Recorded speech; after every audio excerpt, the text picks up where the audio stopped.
90 days without Instagram, TikTok, or Facebook. No scrolling. No likes. No validation. What happened next completely changed my life. I was spending 3 hours daily on social media. That's 45 days a year. When I quit, the first week felt like hell. 137 notifications in week 1. Friends asking where I'd gone. My brain screaming for dopamine hits I refused to give it. Day 3. I checked my pocket 47 times for a phone that wasn't there. Withdrawal was real. Terrifying. But necessary. By day 30, something shifted. By day 90, I'd become someone I actually liked. This is that transformation story. I'm not going back. What I discovered about happiness, connection, and freedom will change how you see everything. Let's begin. If you're enjoying this video, please like, comment, and subscribe to the channel for more amazing content. Your support really helps the channel grow. Thank you. Let me tell you how bad it had gotten. I'd wake up, and before my feet hit the floor, my hand was already reaching for my phone. Instagram first. Check who liked my post from last night. Then TikTok. Scroll for 30 minutes while still in bed. Then Twitter. Then back to Instagram. By the time I actually got up, an hour had passed, and I hadn't even started my day. At work, every break meant phone. Every bathroom trip, phone. Waiting in line, phone. Red light while driving, phone. Before bed, phone until my eyes couldn't stay open. Then I'd wake up at 3 a.m. and do it again. I was averaging 5.5 hours on my phone every single day. That's not including my laptop. That's nearly 40 hours a week. A full-time job of scrolling through other people's lives while mine passed by. But here's the thing. I didn't think I had a problem. Everyone's on their phone, right? It's normal. It's how we stay connected. That's what I told myself. Until one day, I was at dinner with my mom, and she asked me a question. I didn't hear her. I was looking at someone's vacation photos. Someone I don't even know. Someone I went to high school with and never talked to. And my mom just sat there, waiting. That's when I knew. I had a problem. I decided to quit on a Tuesday. There was nothing special about that Tuesday. No New Year's resolution. No rock bottom moment. Just a quiet realization that I was wasting my life. So I made a deal with myself. 90 days. No Instagram, no TikTok, no Facebook, no Twitter. I'd keep WhatsApp for family, but that's it. No scrolling. No feeds. No comparing my life to others. My friends thought I was insane. My girlfriend said I was being dramatic. My coworkers joked that I'd be back in 3 days. Even I didn't really believe I could do it. But something inside me knew this was necessary. I could feel it. My attention span was destroyed. I couldn't read a book anymore. I couldn't watch a movie without checking my phone. I couldn't have a conversation without my mind wandering to what I was missing online. So on that Tuesday night, I opened each app one last time. I didn't post anything. I just looked at them. All those perfect lives. All that curated content. All those people I didn't really know but felt like I needed to keep up with. Then I pressed delete. One by one. Each time, my anxiety spiked. Like I was cutting off a limb. But I did it. And immediately, I felt something I hadn't felt in years. Silence. The first day was fine. I felt liberated. Empowered. Like I'd escaped the matrix. Day 2, I felt the phantom vibrations.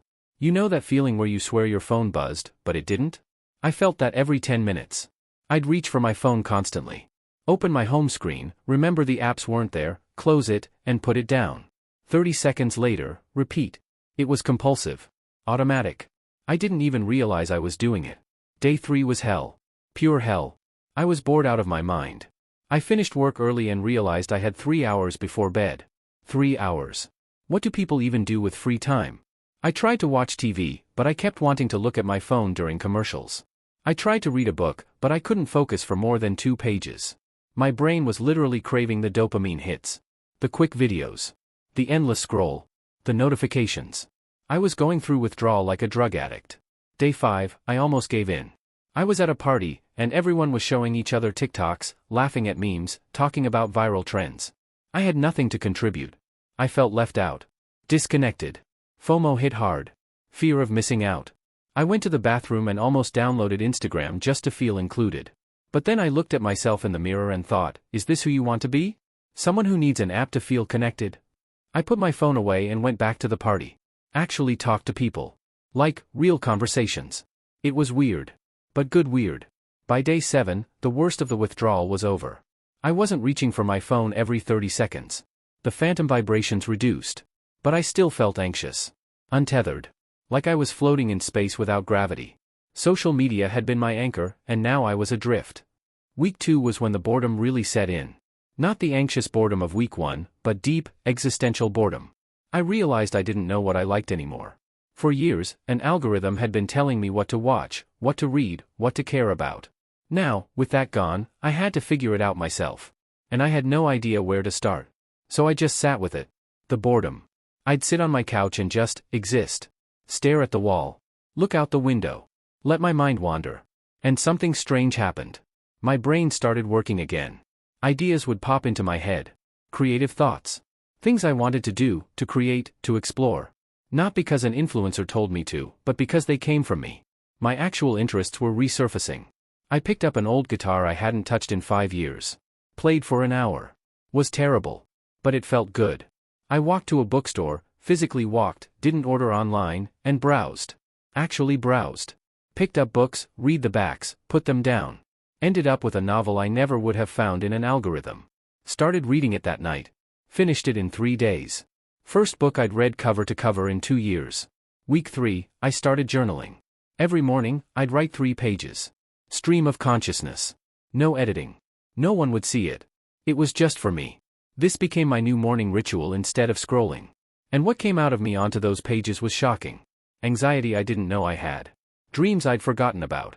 Anger at myself for wasted time. But also hope. Excitement. A sense that maybe, just maybe, I was starting to find myself again. Why week 4, something incredible happened. I could focus again. Actually focus.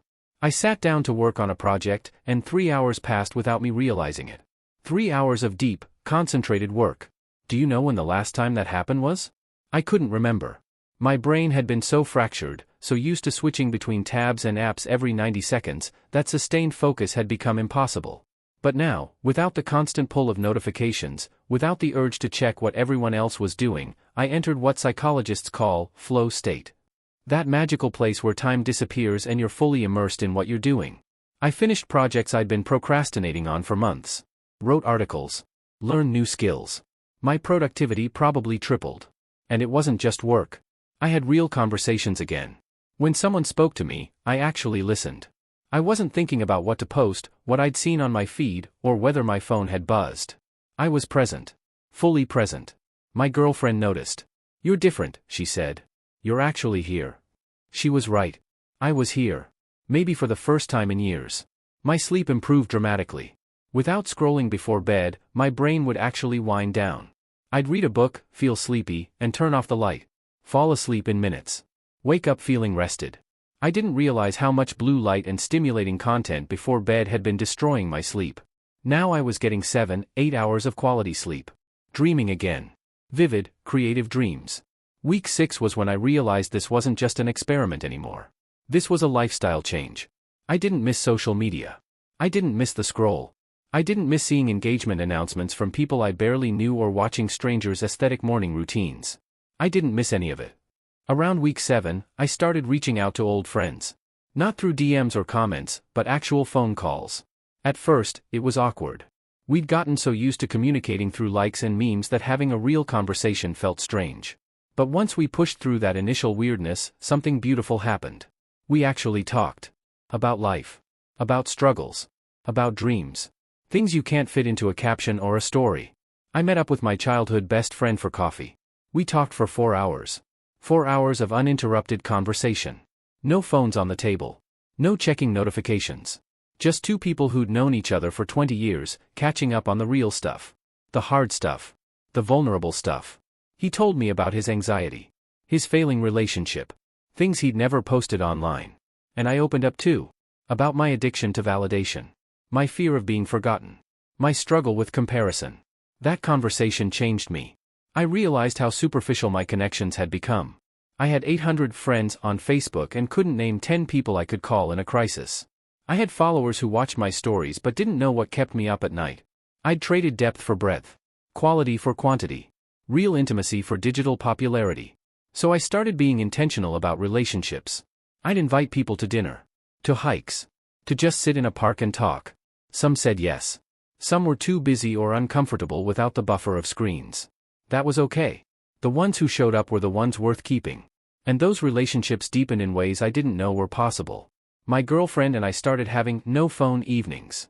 We'd cook together, play board games, just talk. Our relationship transformed. We fell in love again, I think. Not with the version of each other we posted online, but with the real, messy, imperfect humans we actually were. Here's something I didn't expect: I stopped comparing myself to others. For the first time since high school, I wasn't measuring my worth against someone else's highlight reel. I wasn't seeing friends' promotions, influencers' perfect bodies, acquaintances' luxury vacations. I was just me, living my life. And it was enough. The mental space this created was enormous. I didn't wake up feeling behind. I didn't go to bed feeling inadequate. I wasn't constantly doing mental math about who was more successful, more attractive, more loved. That toxic comparison loop that had been running in the background of my mind for years just stopped. I started appreciating what I had instead of focusing on what I lacked. My apartment wasn't Instagram-worthy, but it was cozy and mine. My body wasn't influencer perfect, but it was healthy and strong. My life wasn't curated or filtered, but it was real and it was happening. That shift in perspective was revolutionary. Social media, I realized, had turned my life into a performance. Everything I did, I'd think about whether it was post-worthy. Every meal, every outfit, every experience was filtered through the lens of, will this get likes? I'd started living for an audience instead of for myself. And the audience wasn't even real people, it was a faceless mass of scrollers who wouldn't remember my post 5 seconds after they saw it. Without that pressure, I could just be. I could have a lazy Sunday in pajamas without feeling unproductive. I could eat a burger without photographing it. I could have a bad day without pretending everything was fine. I gave myself permission to be human again. Imperfect. Messy. Real. And honestly, it felt like freedom. Let me tell you what I learned in my time away. Social media isn't designed to connect us. It's designed to addict us. Every feature, every notification, every infinite scroll, it's all engineered to keep us coming back. There are literally teams of psychologists working for these companies figuring out how to make their apps as addictive as possible. And it's working. The average person spends 2.5 hours on social media every day. That's 17.5 hours a week. 70 hours a month. 840 hours a year. That's 35 full days a year. An entire month of your life, every year, scrolling through content that you'll forget 5 minutes after you see it. And for what? The apps don't make us happier. Studies show they make us more depressed, more anxious, more lonely. They trigger comparison and FOMO. They hijack our reward systems. They fragment our attention. They sell our data. They manipulate our emotions with algorithms designed to make us angry, because anger drives engagement, and engagement drives ad revenue. We're not the customers. We're the product. Our attention is being harvested and sold to advertisers. Our psychology is being exploited for profit. And we're volunteering for it. Eagerly.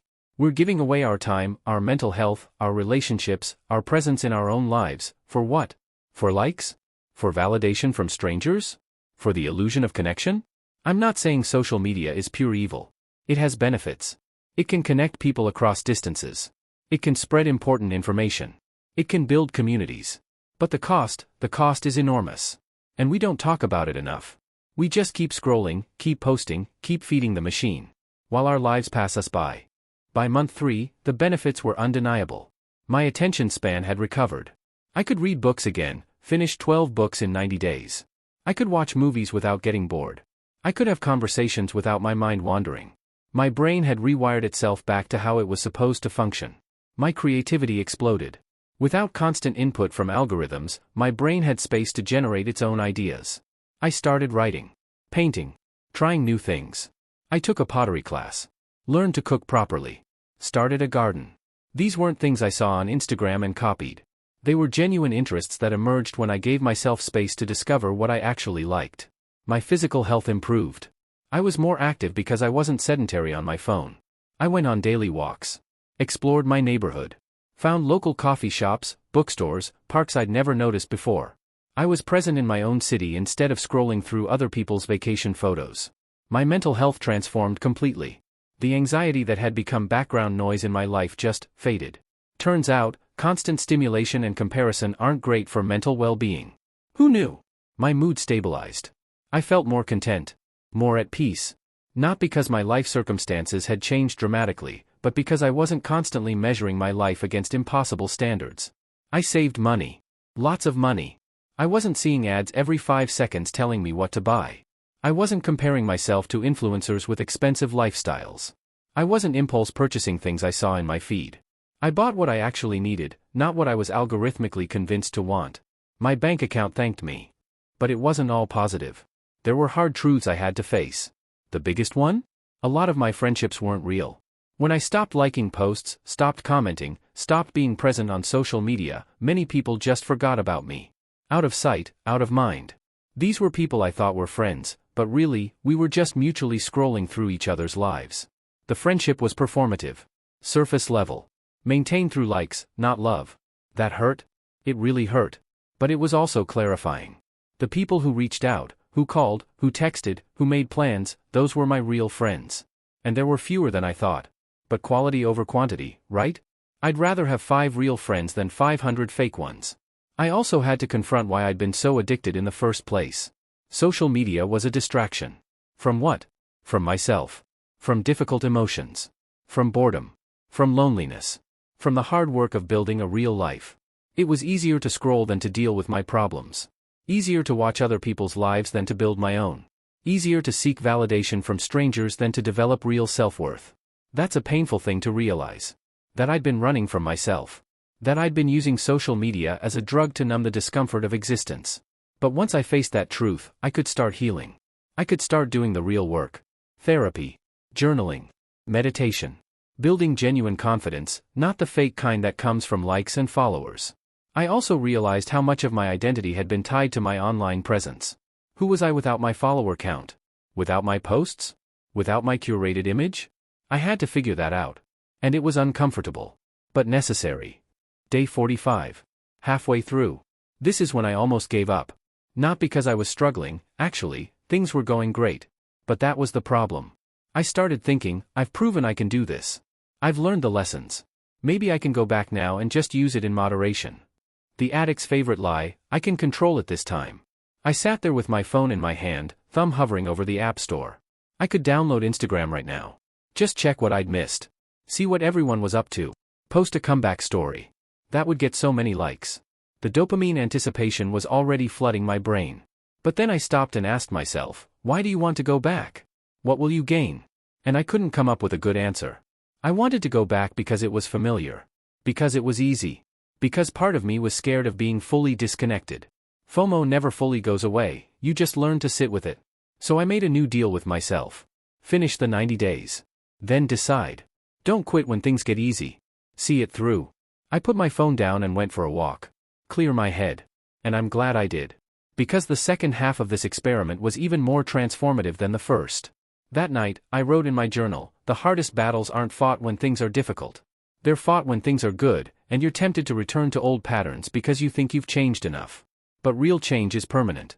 Real change doesn't have an expiration date. Don't go back. Keep going forward. The final month was when everything clicked. This wasn't a challenge anymore. This was just my life. I wasn't counting days. I wasn't white-knuckling through temptation. I genuinely didn't want to go back. The person I'd become in those 90 days was someone I actually liked. Someone present. Someone real. Someone free. I'd built new routines that filled the space social media used to occupy. Morning pages. Evening walks. Weekly calls with friends. Book clubs. Cooking experiments. Creative projects. My days were full, but not in the overwhelming way they used to be. Full of substance. Of presence. Of things that actually mattered to me. My relationship with my girlfriend had never been better. We talked about getting married. Actually talked about it, our fears, our hopes, our real feelings, not just in the abstract way couples do when they're trying to project relationship goals. This was raw and honest and beautiful. My career took off. Without the constant distraction, I was producing better work. Getting noticed. Getting opportunities. Turns out, when you actually focus on your craft instead of your follower count, you improve. Wild concept, I know. But the biggest change was internal. I trusted myself again. I didn't need external validation to feel worthy. I didn't need likes to feel loved. I didn't need followers to feel significant. I was enough. Just as I was. That might sound like a cliché from a self-help book, but I'm telling you, living it, feeling it in your bones, is revolutionary. Day 90 arrived. I'd done it. 90 days without social media. And you know what I did to celebrate? Nothing. I just lived my day. Normally. Peacefully. Presently. That was the celebration. So what did I learn? First, you're more addicted than you think. We all are. It's not your fault, these apps are designed by the smartest minds in tech to be irresistible. But it is your responsibility to recognize it and do something about it. Second, FOMO is a lie. You're not missing out. The important people will reach out. The important information will find you. Everything else is noise. Let it go. Third, boredom is good. It's where creativity lives. It's where ideas are born. It's where you figure out who you actually are. Don't run from it. Sit with it. Fourth, real connection requires effort. It requires being present. It requires vulnerability. You can't DM your way to intimacy. You have to show up. In person. Fully. Fifth, your attention is your most valuable resource. More valuable than your time, than your money. Because where your attention goes, your life follows. Guard it fiercely. Sixth, you don't need to document everything. Some moments are just for you. Let them be sacred. Let them be private. Let them exist without being performed. And finally, you are not your online persona. You are not your follower count. You are not your likes. You are a complex, flawed, beautiful human being. And that's enough. That's more than enough. So what happened after day 90? I stayed off. It's been 6 months now. I never went back. I don't plan to. My life is infinitely better without it. I'm happier, healthier, more productive, more connected to the people who matter. Why would I go back? Do I miss it sometimes? Honestly? No. What I thought I'd miss, the connection, the entertainment, the community, I found better versions of all of those things in real life. What I actually missed was the numbing. The escape. The distraction from discomfort. And I don't want to go back to running from myself. Now, here's my challenge to you. You don't have to quit forever. You don't even have to quit for 90 days. But try 30. Just 30 days. Delete the apps. Not logged out, deleted. See what happens. See who you become. See what you discover about yourself. I promise you, it will be hard. Especially the first week. But I also promise you, it will be worth it. You'll learn things about yourself you didn't know. You'll create space for what actually matters. You'll remember what it feels like to be present in your own life. Your attention is your life. Where you put it is where you go. Right now, you're giving it to algorithms designed to monetize your existence. Take it back. Reclaim it. Use it for something real. Use it to build the life you actually want, not the life that looks good in photos. Start now. Delete the apps. Write down how you feel. And in 90 days, tell me what changed. I'll be here. Not on social media. But here, living my real life. Waiting to hear about yours. You've got this. I believe in you. Now go be free.